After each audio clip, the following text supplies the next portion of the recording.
มื้อนี้ก็ได้หลายแต่มื้อนี้เมื่อวานลืมเอาไฟมา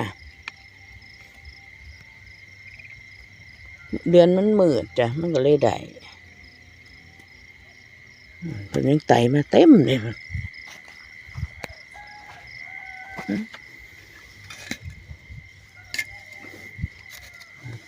ไต่มาปิดเสียงอะไรยังไต่มาอยู่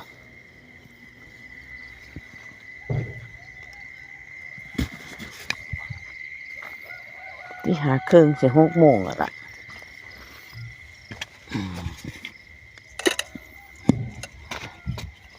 เนี่ยตักเพิ่น